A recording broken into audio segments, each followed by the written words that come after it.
we go back to the Hulkster and Jimmy Hart, the WWF champion, Hulk Hogan, Mean Gene. You know this is an intense promo because Jimmy Hart took off his sunglasses. Yeah, it was serious business here. One of Jimmy's only appearances at the time managing Hulk, I think, outside of WrestleMania 9, with maybe some Coliseum video appearances, but everything else was pre-tapes, and this was a big night for Jimmy. Yeah, and this promo is extra patriotic. Heartland, Heartland, America, America, Americana, red, white, and blue, Hulk Hogan. This is like, man, where is Sergeant Slaughter as the Iraqi sympathizer when you need him? This is like bad stuff. I mean, Yokozuna, how dare he come from Japan? Or actually not even Japan, the Polynesian Islands with a Japanese manager. How dare he? Or Samoa. Either one. Yeah. So crazy. But anyway, so we go into that match, which for the WWF Championship, Hogan's your champion with Jimmy Hart against Yokozuna with Mr. Fuji. What did you think when Yokozuna, obviously they're building him up as this, a Yokozuna, the sumo world champion, and all the photographers and all these kind of, the Japanese press and stuff following him to the ring. What were your thoughts on that? Like when you were watching it real time? Real time, I probably just thought it was, a big match feel type of thing. Looking back now, it was more like, what the hell? This is just really weird and only for this match, and that's all they care about type of thing. I don't know. Yeah. But the cameramen do play into the finish here, as we'll get to in a second. Unfortunately. Yes. Hogan gets a huge pop here. And I don't know if the chants are piped in or whatever. I know that's always the accusation going back. But at the end of the day, like, it seemed like a pretty damn good pop here for Hogan coming out, despite this being the tail end of his, the big first run with the WWF. I mean, I thought, like I said, this was the second coming. I mean, he had been off for a year, came back at WrestleMania 9, and this was the pop of the night as far as I was concerned. Nobody could touch it, and Hulk Hogan came out and proved he was the star once again, I thought. Unpopular opinion, I'm sure many people wanted to say Bret Hart was ready, he should have been this and that, but Hulk still came out as the top star to me, blew the roof off the place. Yeah, and he's so lean here. I mean, he is like, is like thin Hogan, and they mentioned that, and it adds to the contrast of him and Yokozuna, who is not lean, who is the biggest that he will ever is up until right before he passes, when he was reported to be well over 600 pounds. But yeah, huge pop. I loved, and I mentioned earlier that I couldn't stand the kind of TV screens that are very quintessential to the new generation. I did love the shot of Hogan coming out, and he kind of pauses there, and then you see on the screen Yokozuna. That was a cool imagery. I really liked that, and kind of got me pumped up for like, okay, this is starting to feel like a big time match. That was a kind of a cool shot and visual of Hogan and Yokozuna there. Yeah, I like that. I mean, like I said, I'm probably on the opposite side. I just like more technology, more screens and stuff. So at the time, it seemed like an upgrade to me. So other than some racist Benihana jokes and what we can expect, and a lot of patriotism talk, it's kind of what you would think, right? I mean, bear hugs and punches and kicks and not a lot more. Even some freaking New Japan Axe bombers couldn't even take down Yoko. I mean, Hogan resorted to his old school heel tendencies, the ones that he made him kind of famous because he was a face, but he would do some of these kind of underhanded deals because he was so pumped up and a badass. Nothing could really phase Yoko. I mean, it was just kind of like 3 moves. Yeah, it was a typical Hogan versus big man type of match. Mm-hmm. As far as going in, I wasn't expecting too much, just Hogan to get a win and then move on to the next challengers. And I think Hulk, I mean, WWE, if you listen to the crowd, and I don't know, the fans seem like they could have been ready for another Hogan run. I don't think I've ever heard anybody else say that besides me. But if you think about Hogan versus Razor, Hogan versus Bam Bam, Luger is the narcissist, Mr. Hughes, this whole new cast of guys that Hogan hadn't wrestled yet. After being gone from a year, the whole landscape had changed. He really could have had a more interesting run, I think, with the new crop of talent. Oh, for sure. And I wrote in my notes, I go, the match had 3 moves, but this was still by far the most crowd engagement. Yeah, which is a testament to Hogan.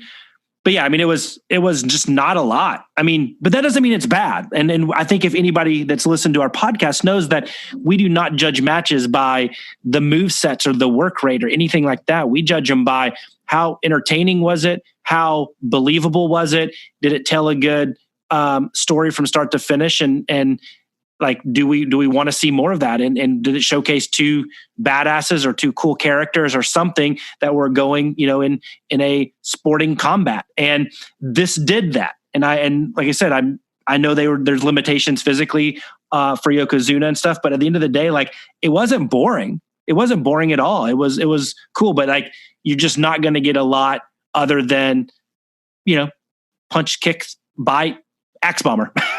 Exactly, pretty much. I was just blown away by this match being so early on the card. Mm-hmm. That just struck me like, I don't know if I didn't remember it right away, but before the Intercontinental title match, before the 8-man tag, I mean, the world title match, it was very strange. Yeah, WWF at this time, I mean, we think of WrestleMania 8 when the world title match was on, essentially mid-card.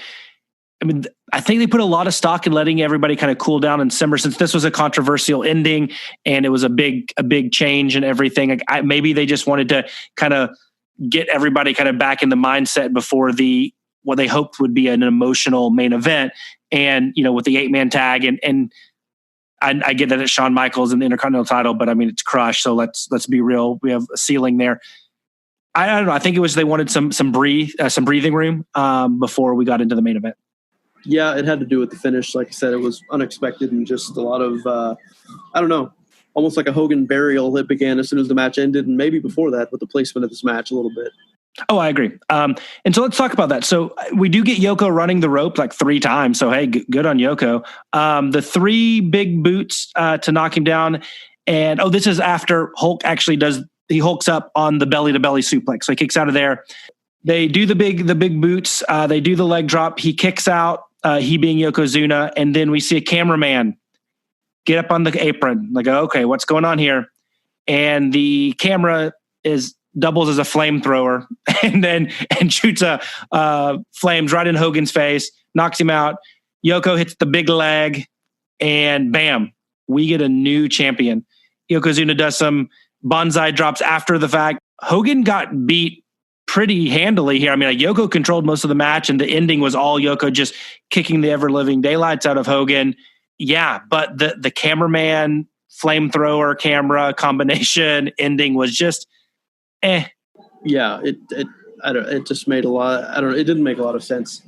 There was nobody helping Hogan to get towels or anything. There was no other referees running out, which we can talk about later, but just pretty much the announcers jump right to Hulkamania is dead. Oh my God, it's all over, and just quite a burial. And talk to me about the cameraman angle, because I mean, it's clearly Harvey Whippleman in the costume, but nothing ever comes from it. Nope. Yeah. So I totally expected, after seeing it, I expected this to lead to another rematch, probably SummerSlam. There's a whole lot. I mean, I think WWF didn't even know what was going on at the time, the way that things were booked over the next month. But of course, we will talk about sometime the 4th of July USS Intrepid deal that went down with Lex Luger, of course. But I don't know if you're aware, but on the network, they have this documentary, and it's like 4 hours of just unedited footage of Lex Luger doing the Lex Express tour and all that. And part of that, they show the entire USS Intrepid event, which consisted of matches and the Body Slam Challenge, and I never really knew any of that existed. But they show it without any crowd or any commentary or anything like that. So much like I was thinking, a lot of the other people on that boat were thinking the same thing, because when you watch the Lex Luger arrival without any commentary, the helicopter's coming down and the Hogan chants begin, and that's exactly what I was thinking too. That Hulk Hogan would be the American comeback, coming in the helicopter and coming back on Yoko, and this would just continue on from here. But as you said, it just led to nothing.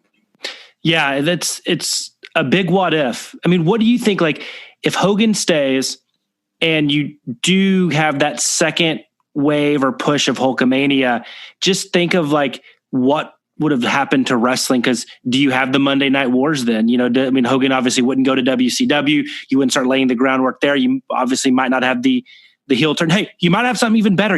Obviously you can't go back in the time machine and change history, but just think how different wrestling would have been if they would have done that. At the time, it would have been better, but in the long run, the health of professional wrestling, at least through the late 90s, it might have been the best thing for wrestling as a whole that they went with the Luger approach and let Hogan kind of do his thing. Yeah, it's hard to say. I mean, if you, like I said, if you read Bret Hart's book, there was an entire different layout that was supposed to happen here, and he goes into this King of the Ring night in particular. He goes into the fact that at WrestleMania 9, when Hulk won the title, he supposedly backstage promised him that he had no problem putting him over and returning the favor. So I guess Bret, going into this event, thought Hogan was going to defend the title as well, and it was supposed to be Hogan and Bret at SummerSlam, and they had even taken promotional pictures for this, apparently, to put in the WWF magazine and whatnot. But then leading up until the event, Vince tells Bret that Hulk does not want to put him over, and he thinks that Bret is not in his league, so he's going to be dropping the title to Yoko.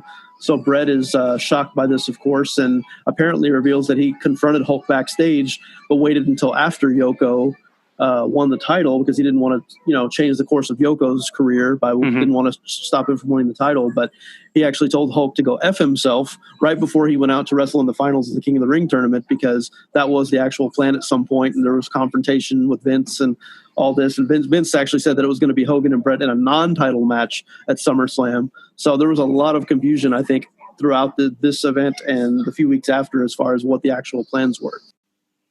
Wow. I'm trying to put myself at this time, me watching it. I don't know if I would have believed Bret Hart could have beaten Hulk Hogan, like as a fan, like as a 13-year-old fan. Yeah, it's a big question mark at this point. I mean, I think as a fan, I would have loved to see the match, the visual in the magazine and whatnot, but I don't know if Bret he was not on that star level yet. You could tell by the reaction of the crowd, he wasn't there yet. And Bret beating him with the sharpshooter, it just would have been, I don't know if that would have worked. I mean, you have to remember that seeing Yoko beat Hogan here was literally the third time, I think, that I had ever seen Hulk even pinned. Mm-hmm. I mean, I'm not going to count the Andre one with the main event because he had the shoulder up in 1988 when he lost the title, but you can count Warrior, and you can count Undertaker, and you can count this match with Yoko, and that's the only 3 times in a span of about 7 years that you ever see a guy pinned. I mean, that's crazy. And then for Bret to come in and, beat him with a sharpshooter, it just didn't seem right just yet. Maybe in WCW, but not here. Agreed. Yeah, I mean, he'll do a lot in WCW, but especially Bret Hart, size-wise, and like I said, believability with Hulk Hogan. I get Undertaker. I get, obviously, Andre, the controversial, and Warrior and such. It wouldn't have made sense. It would have been interesting, but it would have been cool. I wish those promo pictures had surfaced. That'd be really cool to see those. Yeah, it would be. I mean, I think the way things worked out, I mean, on the WWF side of things, I would have liked to see Hogan and Yoko again at SummerSlam and let Hogan run for one more year or so with all the new talent and whatnot. Yeah. So you'll be surprised by this. Hogan and Yoko, Meltzer gives it 1.5 stars. Wow. Yeah. Knowing that some matches he's given much lower for, he's given much lower for even having more moves and stuff that we know that Mr. Meltzer loves. But I think he had to be sucked into the emotion, into how the crowd reacted. And hey, Hogan did throw some axe bombers out there.